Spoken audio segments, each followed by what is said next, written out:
말씀 증거하겠습니다. 전체 은혜 나누실 말씀 사도행전 16장 6절에서 15절까지 말씀이 되겠습니다. 사도행전 16장 6절에서 15절까지 말씀.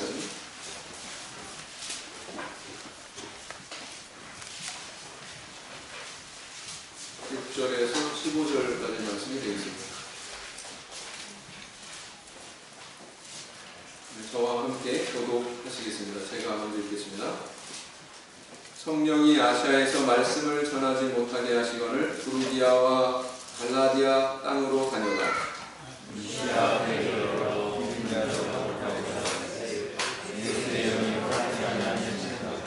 무시아를 지나 드로아로 내려갔는데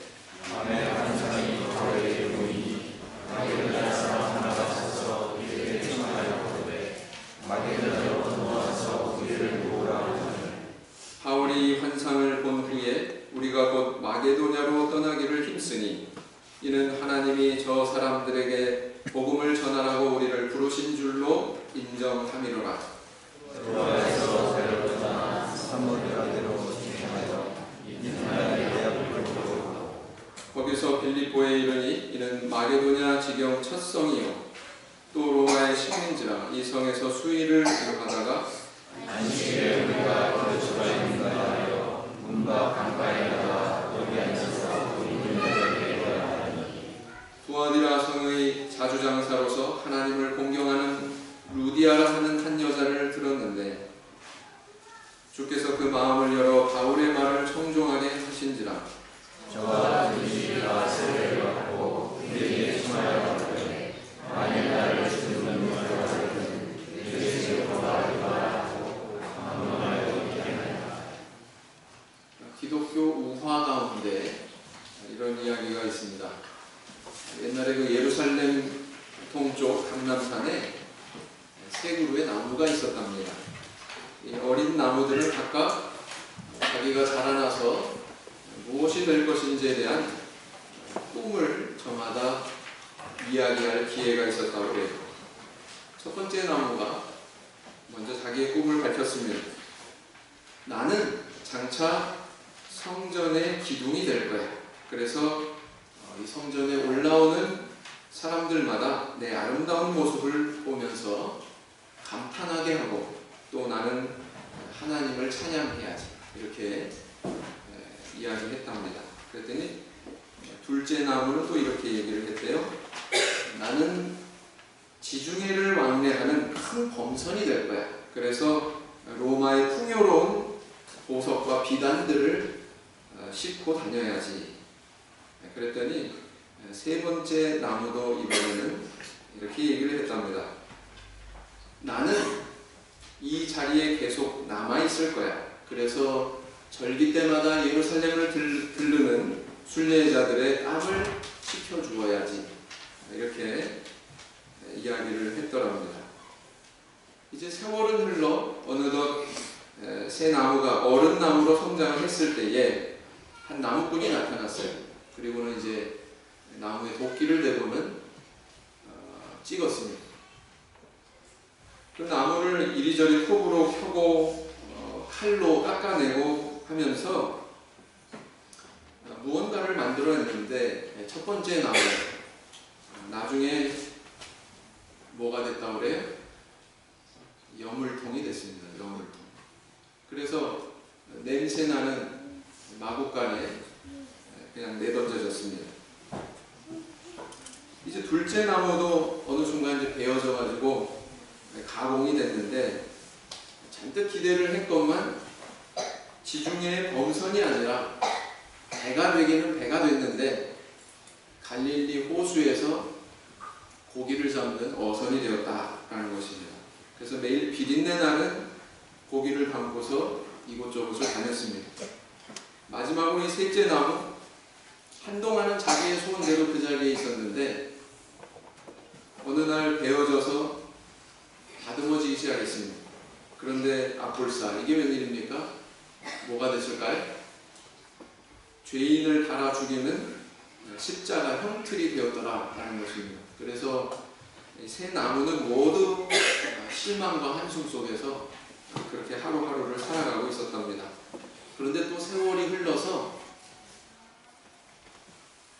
하늘에 큰 별이 출현한 어느 날 밤, 이 여물통이 된 이 나무는 참 행복했다는 거예요. 왜일까요? 육신으로 오신 그 아기 예수를 담을 수 있어서, 그래서 그는 행복했다라는 것입니다.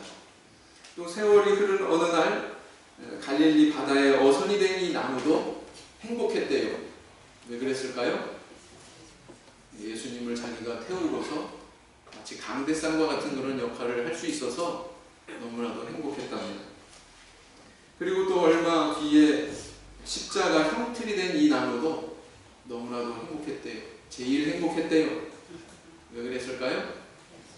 인류 구속을 위해서 피 흘리신 그 예수님의 몸을 자기가 바쳐 올릴 수 있어서 너무나도 행복했다는 것입니다. 그래서 애초에 자신들의 꿈과는 다른 그런 길을 갔지만 이 나무들은 예수님 때문에 만족할 수 있었고 예수님 때문에 행복했더라 라고 하는 그런 우화가 있습니다.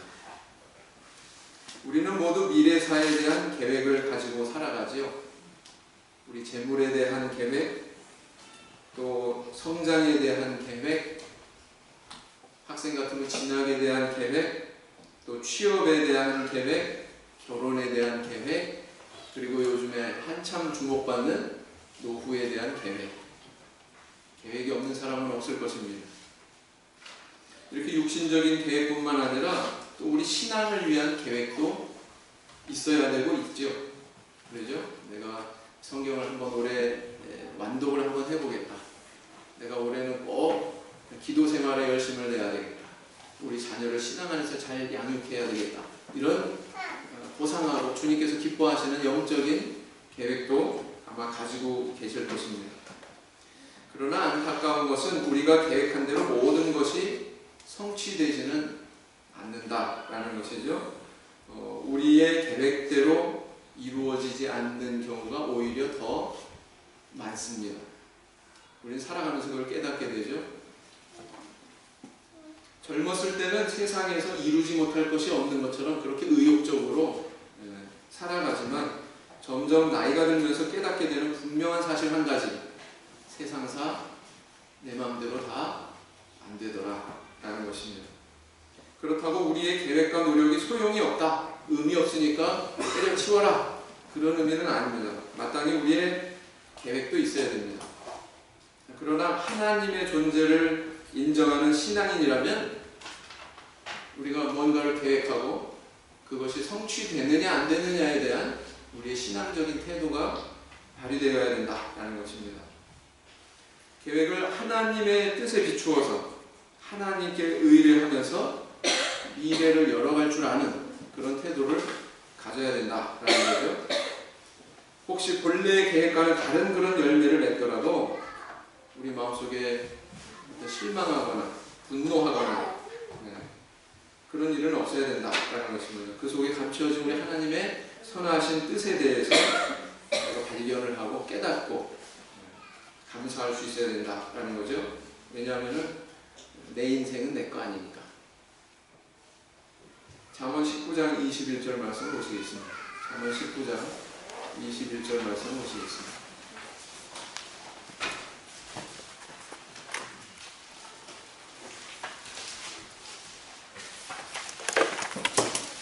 잠언 19장 21절 같이 읽겠습니다. 시작. 사람의 마음에는 많은 계획이 있어도 오직 여호와의 뜻이 완전히 서리라. 우리는 내 인생에 대한 하나님의 계획과 인도에 대해서 또 그분의 능력과 또 그분의 선하신 뜻에 대해서 믿고 있다면 먼저 우리가 갖춰야 되는 태도는 뭐냐? 삶의 구체적인 현장에서 순간순간 모든 것들을 하나님께 의뢰하면서 미래를 열어가야 된다라는 것입니다. 그렇지 않으면 내 생각, 내 의지대로만 살면서 입술로는 하나님 찾고 특별히 급작스러운 어떤 상황이나 사건이 벌어질 때만 하나님 찾게 되고 그런 신앙이 머무를 수밖에 없다라는 것입니다. 우리는 어떻게 하나님의 뜻에 순종하는 그런 신앙의 길을 걸어갈 수 있을까요? 오늘은 이 아시아에서 마게도냐로 계획했던 선교지가 바뀌었던 바울 사도의 그 선교 여행 기사를 통해서 함께 생각하고 은혜를 나눠보고자 합니다. 자, 우리는 지난 시간에 15장에서 초대교회 최초의 예루살렘 총회가 열린 것을 살펴봤죠. 회의를 통해서 교회가 혼란하게 되었던 그런 진리 문제가 잘 수습이 되고 그 결과 이방인 교회들이 안정을 되찾게 됐습니다. 그 다음에 이제 이후에 16장부터는 뭐가 시작이 되냐면 이른바 바울 사도의 제2차 선교여행이 시작이 되죠.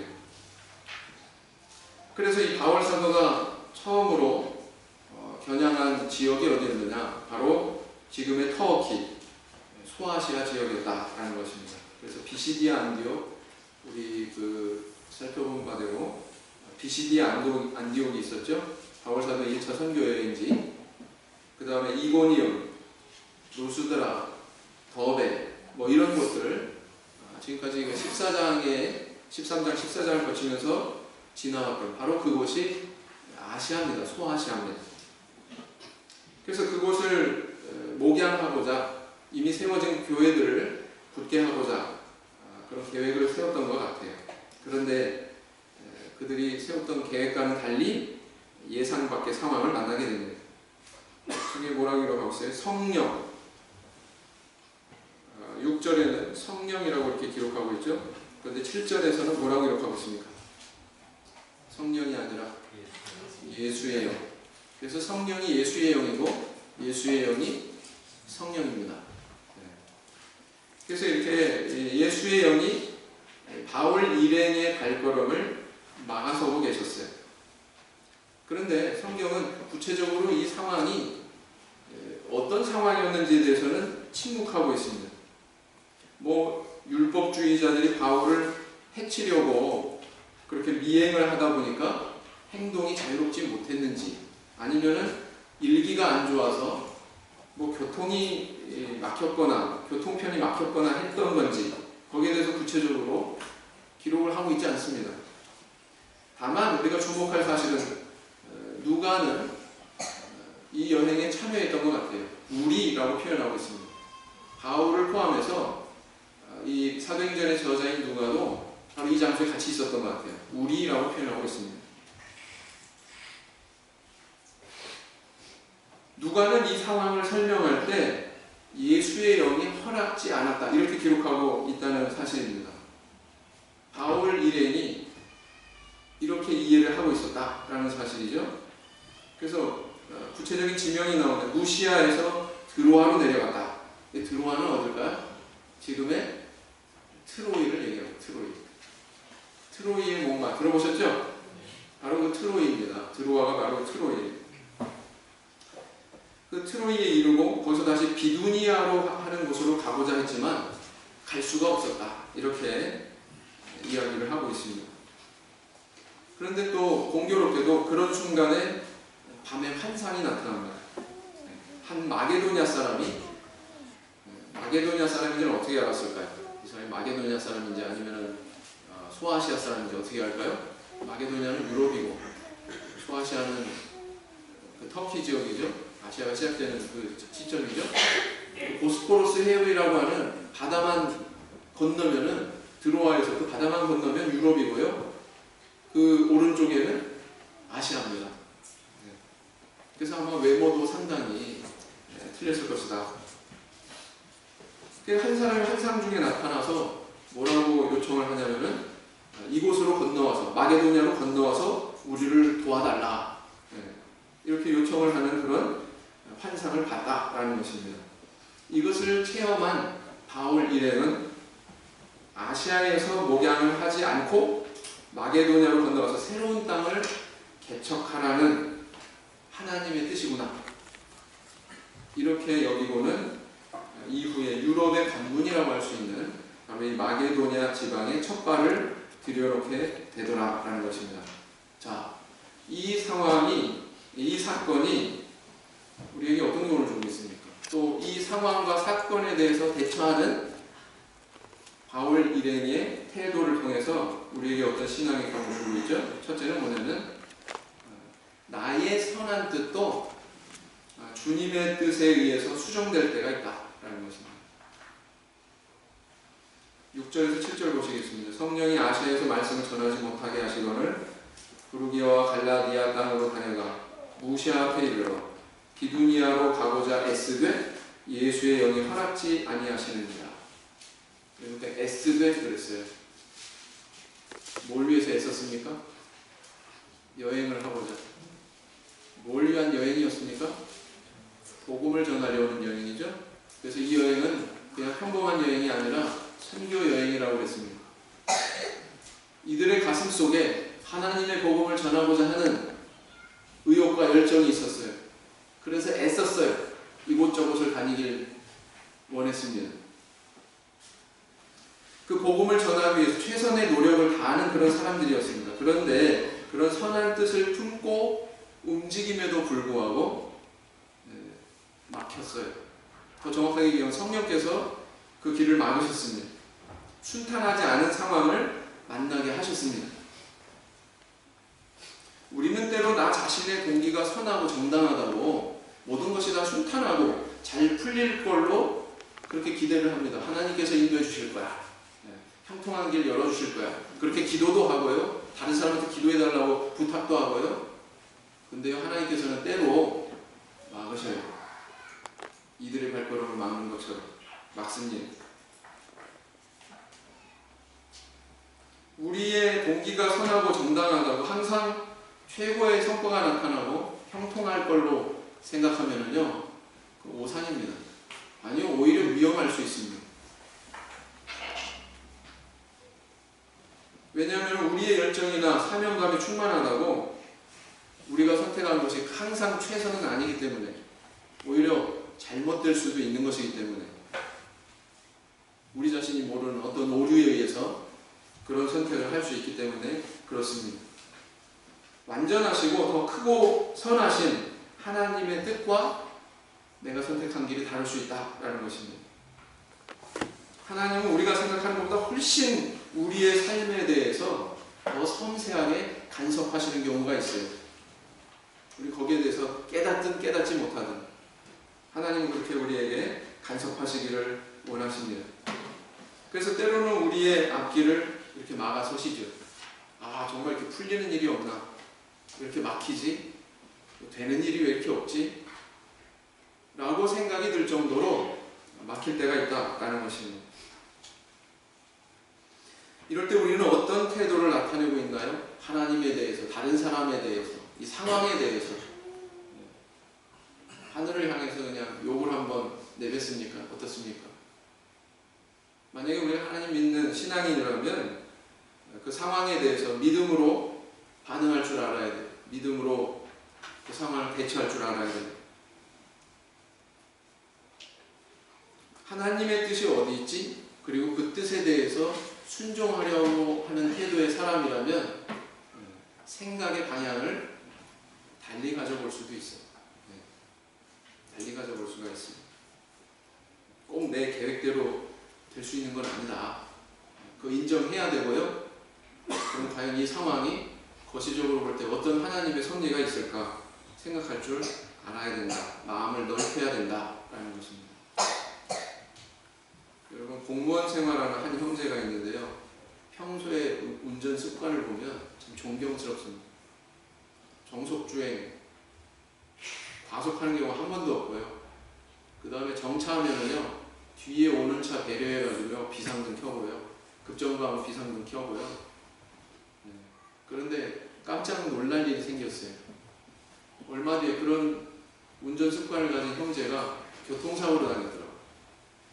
나는 그냥 얌전하게 차 세워놨는데 뒤에서 와가지고 트럭이 들이받았어요.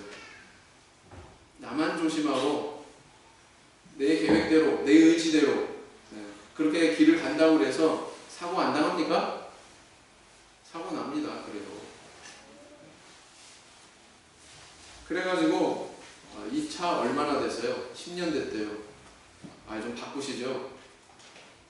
5년은 더 탈 겁니다. 그러더니 그 사고 이래로 차를 바꿨어요. 자기 뜻입니까? 자기 뜻과 다르죠. 자기 뜻이 선해요. 절약하려고 그러고, 아끼려고 그러고, 조심하려고 그러고. 그런데 자기 뜻과는 다르게 바꾸게 되더라. 어디 차만 그렇습니까? 우리 세상사 많은 부분이 그렇죠. 이렇게 바울 사도는 처음 계획이 소아시아 지역에서 목양하는 일을 하려고 했지만 하나님은 강권적으로 역사하셔가지고 마게도냐 새로운 지역을 개척하는 길로 내모르셨어요. 우리도 그럴 수 있다는 것입니다. 내가 이 직업을 선택하려고 하는데 하나님이 막으실 수 있어요. 형통치 않게 할 수 있어요. 불합격하게 할 수 있습니다. 그리고 다른 길로 인도하실 수가 있다는 거죠. 이런 일을 경험했던 바울이 나중에 골로새 성도들에게, 골로새 교회 성도들에게 이런 말을 합니다. 골로새 4장 3절, 골로새서 4장 3절, 골로새서 4장 3절.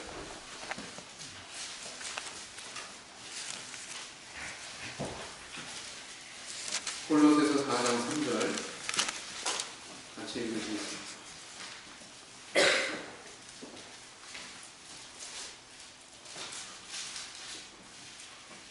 같이 읽겠습니다. 시작. 또한 우리를 위하여 기도하되 하나님이 전도할 문을 우리에게 열어주사 그리스도의 비밀을 말하게 하시기를 구하라. 내가 이것을 인하여 내 힘을 당하느니라. 성도들에게 부탁하기를 전도의 문을 열어달라고 하나님께 기도해달라. 바울 사도가 영역이 떨어졌습니까? 능력이 없습니까? 능력이 있죠. 영역도 있고요. 그런데 신도들에게 뭘 부탁하고 있습니까? 전도하는 문을 열어달라고 하나님께 간구해달라. 자기 경험상 보니까 전도는 내 능력, 내 힘, 내 계획, 내 생각으로 하는 것이 아니라 하나님께서 함께 하셔야 되더라. 그래야 일이 되는 것이더라 라는 것을 체험했어요. 나는 아시아에서 전하려고 그랬는데 하나님께서 마게도냐로 보내시거든요. 체험하고 나니까 이건 내 마음대로 하는 게 아니구나. 하나님의 뜻이 함께 해야 되는 것이고 그 뜻에 의해서 이게 이루어지는 거구나. 알 수 있습니까? 없습니까? 깨달은 거죠. 하나님 의지해야 되는 일이구나. 그런가 하면은 또 로마서 1장 10절에 뭐라고 기록하고 있어요? 찾지 않겠습니다. 어떠하든지 이제 하나님의 뜻 안에서 너희에게로 나아갈 좋은 길 없기를 구하노라. 바울 사도는 로마에 간 적이 없어요. 로마서를 기록할 이 당시까지 로마에 발을 들여 놔본 적이 없습니다. 근데 거기 교회는 있거든요. 성도들이 있다는 소식을 들었거든요. 거기 가고 싶은 마음이 간절합니다. 그들과 교제하고 싶은 마음이 간절해졌어요. 갈 수는 없습니다. 그런 상황에서 이걸 쓰는데 뭐라고 그러냐면은 어떠하든지 이제 하나님의 뜻 안에서 너에게로 나아갈 좋은 길을 얻기를 구한다. 하나님께서 길 열어주시기를 원한다. 이렇게 이야기하고 있습니다. 자기가 소원한다고 원한다고 거기 막 갈 수 있는 것이 아니라 그것도 하나님께서 뜻이 있고 기회를 열어주셔야만 가능한 것이다 라고 바울 사도는 자기 체험을 통해서 지금 이렇게 얘기하고 있죠. 맞습니까? 그렇습니다. 그냥 우리는 그냥 의뢰의 관용적으로 하나님의 뜻이 함께하기를 기도해 주세요. 우리 위에서 많이 기도해 주세요. 정말 그 기도가 절실하고 필요하다고 우리가 절감을 하면서 그런 요청을 하는지 모르겠어요. 바울 사도는 그런 상황, 사건들을 경험하면서 마음속 깊이 하나님을 의지해야 된다, 의뢰해야 된다 라는 그 믿음이 있었습니다. 바라옵기를 성도님들, 내 생각, 내 계획 너무 앞세우지 말고요. 그거보다 더 좋은 하나님의 생각, 하나님의 계획이 있을 수 있다. 그 가능성에 대해서 인정하는 저 성도님들 되기를 원합니다. 잠언 16장 9절 말씀, 잠언 16장 9절 말씀.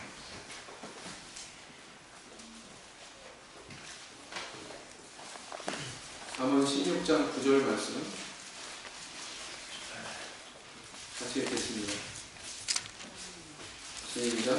사람이 마음으로 자기의 길을 계획할지라도 그 걸음을 인도하는 자는 여호와시니라. 자, 그 다음 또 두 번째 어떤 교훈을 주고 있습니까? 내가 그리는 작은 그림보다 하나님이 그리시는 더 큰 그림이 있을 수 있다라는 것입니다. 다시 본문 말씀으로 돌아가셔서 8절 9절을 보시면 16장 8절 9절을 보시면 무시아를 지나 드로아로 내려갔는데 밤에 환상이 바울에게 보이니 마게도냐 사람 하나가 서서 그에게 청하여 가로되 마게도냐로 건너와서 우리를 도우라 하거늘. 마게도냐가 어떤 곳인지 아십니까? 세계사 지도를 펴면 마케도니아 이렇게 기록이 되어 있죠. 마게도냐. 이렇게 발음이 이상하죠? 마게도냐로 생각나는 인물이 있으실 것입니다. 혹시 세계사에 조금 지식이 있으시면 누구냐면 알렉산더 대왕이죠. 알렉산더 대왕의 출신이 어디예요? 마케도니아입니다. 이 마케도니아라고 하는 이 장소를 거점으로 해서 30세 내의 젊은 사람이 그 당시에 전 세계라고 할 수 있는 그런 영토를 다 정복하는 그런 위협을 달성을 했죠. 그런데 이 마케도니아가 지리적으로도 굉장히 특별한 의미를 가지고 있습니다. 아까 서두에서 말씀드린 대로 보스포루스 해협을 기준으로 유럽과 아시아가 나뉘어지는데 좁은 바다만 건너면 유럽이에요. 유럽이 시작됩니다. 유럽의 관문이다 라는 것입니다. 복음은 아시아에 머물지 않고 유럽으로 건너갔습니다. 만약에 이때 바울이 마게도냐로 건너가지 않았다면 어떤 일이 있을까요? 우리는 사도행전의 많은 내용을 여기서 누락시켜야 해요. 그래서 제외됐을 것입니다. 여러 교회 이름들이 사도행전에서 사라졌을 거예요. 마게도냐 밑에 있는 아가야 지방에 있는 교회들. 어떤 교회가 있어요? 바로 오늘 본문에 바로 들어간 성, 도시 빌립보죠? 빌립보. 마게도냐 지방을 건너가지 않으면 빌립보 없습니다. 데살로니가 그 밑에 조금 밑에 있는 데살로니가 없습니다. 베레아도 역시 없습니다. 아덴, 아가야 지방의 아테네죠? 아테네, 그리스 아테네 들어보셨죠? 그 다음에 고린도. 이거는 없는 거예요. 만약에 이때 넘어가지 않았다면 이 교회가 세워질 리가 없습니다. 이 교회들 다 누가 세웠어요? 바울 사도가 세웠어요. 바울 사도. 만약에 바울 사도가 이때 마게도냐로 건너가지 않았다면 우리는 바울 서신의 여러 권을 사실은 발견할 수가 없게 됐을 거예요. 바울 서신 가운데 이 지역을 배경으로 해서 기록이 된 성경이 뭐가 있습니까? 빌립보서, 데살로니가 전후서, 그 다음에 고린도 전후서. 굉장히 비중 있는 그런 서신서들이거든요. 만약에 이곳에 건너가지 않았다면 교회도 서지 않았을 것이고 여러 교회들이 뿐만 아니라 그 교회와 관련된 서신서도 우리는 발견할 수가 없게 되는 거죠. 근데 바울이 거기를 건너가서 그 교회들이 섰기 때문에 이렇게 우리가 서신서를 만날 수가 있고 그 교회에 대한 역사를 접할 수가 있다라는 것입니다. 혹자는 그렇게 얘기해요. 100년도 안 되는 짧은 기간에 로마 제국이 지배하는 전역이 이렇게 복음화될 수 있었던 비결은 여러 가지가 있는데 그 가운데 하나 중요한 요소가 뭐냐? 바울 사도가 이때 아시아에서 머문 게 아니라 유럽으로 넘어갔기 때문이다. 그렇게 얘기하거든요. 그럼 이거 굉장히 커다란 의미가 있는 사건이잖아요. 마게도냐로 건너가는 것은 굉장히 큰 의미가 있는 사건이거든요. 그럼 우리 여기서 뭘 알 수 있습니까? 바울 사도는 작은 그림을 그렸어요. 이미 세워진 아시아에 있는 교회들 돌면서 거기에 있는 교회들을 섬기고 신도들의 믿음을 굳게 해야 되겠다. 그런 정도 계획을 세웠는데 하나님께서는 더 큰 그림을 갖고 계셨어요. 유럽으로 건너가게 해야지, 그리고 유럽을 개척하게 해야지, 거기에 많은 교회를 세우게 해야지, 성경의 근거가 되는 여러 서신서들을 남기게 해야지. 이게 다 누가 계획하신 거예요? 하나님이 계획하신 거예요. 그래서 뒤에 쭉 시간을 흘려보낸 다음에 나중에 보니까 그런 판단이 들더라라는 것입니다. 이처럼 우리 인생에 대해서도, 우리 자신의 인생에 대해서도 내가 그리는 그림이 있습니다. 그것이 크건 작건, 상대를 비해서 조금 큰 그림일 수도 있고 작은 그림일 수도 있고. 그런데요, 하나님은 우리 사람이 생각하는 것보다 훨씬 더 큰 그림을 그리시고 우리를 그쪽 방향으로 인도하실 수 있다는 것입니다. 있어요? 없어요? 내 인생에 대해서. 그래서 그 큰 그림을 완성하시기 원하시기 때문에 때로는 지금 현재 나의 앞길을 막아서시고 그쪽 길로 가지 못하도록 방해하시는 그런 순간이 있을까요? 없을까요? 나에 대해서도 내 인생에 대해서도 있다는 것입니다. 그러니까 지금 뭐 막혔다고 해서 너무 고통스러워하고요, 너무 절망하고요, 그런 것도 너무 단편적이죠. 좀 더 크게 보고 넓게 보고 길게 보고 그런 믿음의 눈이 우리에게 필요하지 않을까요?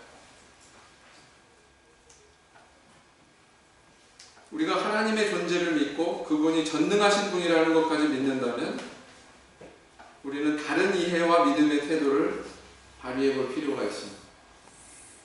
자기 지병에 대해서 바울사도가 태도가 어땠나요? 바울사도 건강했습니까? 바울사도 육체에 가시가 있었다 표현하고 있죠. 하나님께서는 바울사도의 3번의 기도를 안 들어주셔요. 그런데요, 돌려서 그를 돌보십니다. 우회해서 그를 돌보세요. 여러분, 사도행전의 저자 누가가 직업이 뭐예요? 본래? 의사입니다. 병은 완치시켜 주시지 않으셔요. 그런데 왜 누가가 이렇게 의인이라고 표현할 만큼 바울 사도 옆에 딱 붙어가지고 이렇게 다녔지? 그가 감옥에 가면 때로 감옥에도 같이 가고, 왜 그랬지? 이유를 생각해 볼 때, 그에게 지병이 있었구나. 그래서 하나님께서는 의사인 누가를 붙여주셨구나 라는 거 알 수 있어요? 없어요? 알 수 있죠. 바울 사도가 자기 육체의 가시 때문에 3번 기도한 다음에 하나님의 음성을 듣습니다. 내 은혜가 내게 족하다. 이것은 내 은혜가 너에게 머물러 있게 하기 위한 나의 조치다. 아마 건강한 곳에서는 다른 길로 도망가 버렸을지도 모른다는 거죠. 하나님께서는 안전장치를 두셨어요. 육체의 가시를. 그걸 깨닫고는 바울 사도가 태도가 바뀌었습니다. 그전에는 막 짜증나고 괴롭고 내가 이 가시만 없으면 날개를 달 텐데 아마 그랬던 것 같아요.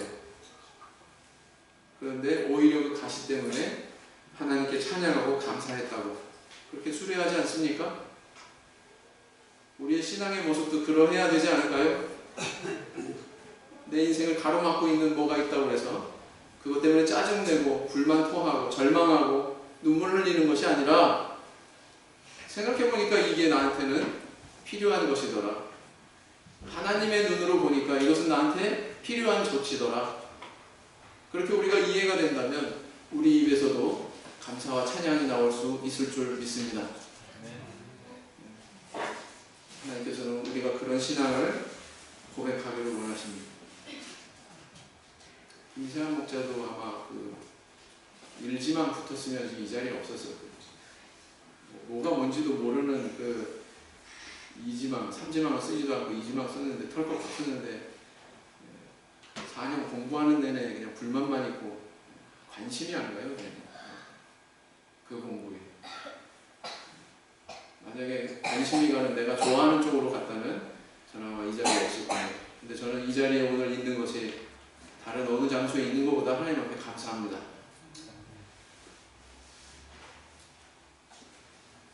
세 번째, 또 어떤 교훈을 우리에게 주고 있습니까?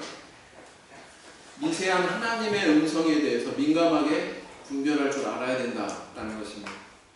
16장 10절을 보겠습니다. 16장 10절 본문 말씀으로 돌아가셔서 16장 10절을 보시면 바울이 한 3일 본 후에 우리가 곧 마게도냐로 떠나기를 힘쓰니 이는 하나님이 저 사람들에게 복음을 전하라고 우리를 부르신 줄로 인정함이로라. 그래서 인정함이로라. 인정했다고 이렇게 표현하고 있는데 인정했다는 게 무슨 의미입니까? 하나님께서 이렇게 뜻하신 바가 있다고 그렇게 해석했다, 그렇게 받아들였다, 그렇게 이해했다 이런 뜻이죠?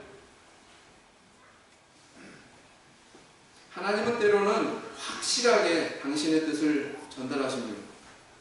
이디오피아 내시를 전도했던 빌립한테 어떻게까지 인도하셨어요? 너 예루살렘에서 가사로 내려가는 길까지 가라. 지명이 정확하게 나와요. 예루살렘에서 가사로 내려가는 길. 여러 길이 아니고 딱 한 길이죠. 거기는 광야 길이다. 순종해서 갔습니다. 병거가 나타났어요. 그랬더니 또 다시 음성이 들립니다. 병거로 가까이 나아가라. 얼마나 섬세하세요? 얼마나 구체적입니까? 베드로 사도가 옥에 가셨을 때도 마찬가지. 얼마나 하나님의 음성과 역사가 뚜렷합니까? 천사가 나타났어요. 착고에 채워져 가지고 두 사람 사이에서 잠자고 있는 베드로를 쳐서 깨웁니다. 그리고는 뭐예요? 겉옷을 입어라. 겉옷까지 챙겨줘요. 나를 따라와라. 얼마나 구체적이에요. 이렇게 나타나시는 하나님의 음성 얼마나 섬세합니까? 그런데 바울이 오늘 이 하나님께 받은 이 메시지, 이 의사 전달의 내용을 살펴보면 굉장히 모호해요. 뭔가 상황이 허락지 않아요. 막혔어요. 어디서 어디로 이렇게 이동하고자 해도 수월하지가 않아요. 그런 상황에 봉착했을 때 또 계시가 임했고, 계시도 뭐 하나님의 천사가 나타나면 얼마나 확실합니까? 근데 왜 마게도냐 사람이 나타나가지고 손짓하면서 파란 눈에 노란 머리에 이런 사람이 손짓하면서 이쪽으로 와라. 그래서 우리를 도와달라. 얼마나 모호합니까? 그런데 바울과 바울 일행은 여기에 대해서 깨달았다는 겁니다. 이것은 아시아에서 복음을 전하지 말고 마게도냐로 건너가라고 하는 하나님의 계시구나. 그렇게 인정했다는 것입니다. 그 상황에 대해서 분별했고 그 분별한 대로 지금 행동을 결해놓고 있어요. 행동을 실천하고 있습니다. 여러분, 이 분별이 명확하지 않으면 행동으로 잘 옮겨져요? 안 옮겨져요? 네? 대구 지하철 사고 났을 때 사람들이 빨리 연기만 보고서라도 빨리 피했으면 다 살았는데, 사람이요 뭔가 구체적이고 객관적인 사실이 눈에 비춰도 그게요 행동으로 잘 실행이 안 가요. 거기까지 영향을 못 미치는 경우가 참 많습니다. 근데 보세요, 바울 일행이 얼마나 그 하나님의 메시지에 대해서 민감했는지. 이거 하나님의 뜻이 이러이러한 뜻이야 라고 이렇게 해석하고 있죠. 그죠? 얼마나 하나님의 뜻에 대해서 분별하는데 그들이 의식이 깨어있는지 그 사실을 우리에게 반영을 하고 있습니다. 이건 우리에게 어떤 교훈을 주고 있습니까? 성도가 하나님의 뜻에 순종해야죠. 근데 순종하려면 먼저 성결돼야 되는 문제가 있습니다. 그럼 하나님의 뜻이 뭐냐? 하나님의 뜻에 대한 분별이 있어야 돼요. 내가 동으로 가야 되는지 서로 가야 되는지, 그것이 하나님의 뜻인지 아닌지 분별이 서야 되지 않겠습니까? 우리의 삶 속에서도 하나님께서는 뭔가 좀 미묘하지만 확실하게 이렇게 드러나는 건 아니지만 우리에게 들려주시는 메시지가 있어요. 어떤 상황을 통해서, 어떤 사람들의 입술을 통해서. 강대상에서만 나가는 게 아니에요. 어떤 분은 뭐 예배 마치면 목사님 어떻게 하셨어요? 내 상황하고 또 맞아 떨어지는데요. 참 그럴 때 기쁘죠. 내가 하나님의 도구가 됐구나. 근데 하나님은 강대상의 목회자 입술뿐만 아니라 다른 경로를 통해서도 다 말씀하고 계십니다. 나와 절친한 친구를 통해서, 우리 가족의 입술을 통해서, 내 자녀의 입술을 통해서 때로 그렇게 말씀하십니다. 근데 이게 하나님이 주시는 음성인지 아닌지에 대한 분별은 있는지 없는지 모르겠어요. 그 분별이 있는 사람이 있고 없는 사람이 있습니다. 그래서 그 음성이 아무리 작더라도 거기에 대해서 신경을 집중하고 자꾸 이렇게 마음을 두면 그 음성이 점점 커집니다. 뚜렷해집니다. 분별이 생깁니다. 근데 그것이 들려줘도 거기서 반응을 하지 않으면 어떻게 될까요? 나중에 무신경해져요. 거기에 대해서 그냥 무신경해집니다. 마치 아침에 일어날 때 알람을 맞춰 놓잖아요. 알람이 때리려고 하고 한 번만 울려도 벌떡 일어나는 사람이 있는 반면 아무리 울려도 코 골면서 자는 사람도 있어요. 맞습니까? 그거랑 똑같은 겁니다. 아유 저거 시끄러워. 맨 처음에 좀 거슬렸는데 나중에 적응이 되잖아요. 전혀 반응 안 하죠. 그거랑 똑같은 겁니다. 하나님의 메시지도 마찬가지다.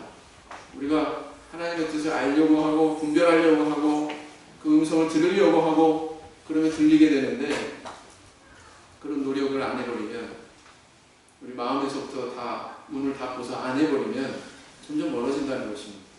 근데 보세요. 바울 일행은 그 하나님의 음성에 대해서 민감하게 분별할 줄 알았습니다. 그래서 순종할 수 있었고요. 그래서 유럽을 복음화시키는 커다란 일의 도구로 쓰임받을 수 있었던 것입니다. 에베소서 5장 17절 말씀을 보시겠습니다.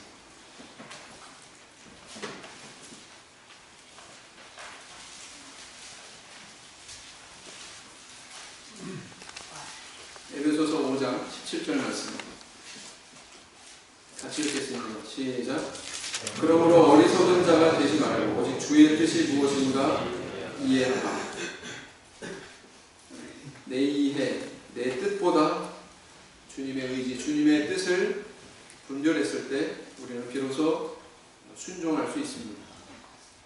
이 세안들은 하나님의 음성에 대해서 밝게 분별할 줄 아는 저 성도님들 되길 원합니다. 어떤 임금이요 신하들을 모아놓고 밑 빠진 독에 물을 부으라고 시켰답니다.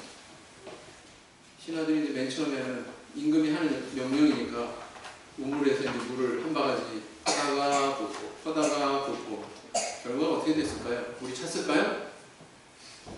밑 빠진 독이니 뭐 다 새어 나갔겠죠. 한참을 그렇게 하다 보니까 신하들 가운데 임금님은 이제 자리에 없고 투덜투덜거리기 시작하고는 바가지를 놓아버렸어요. 근데 유독 한 신하만은 끊임없이 물을 갖다가 거기에 부었습니다. 결과가 어떻게 됐을까요? 독이 찼을까요? 안 찼을까요? 안 찼죠.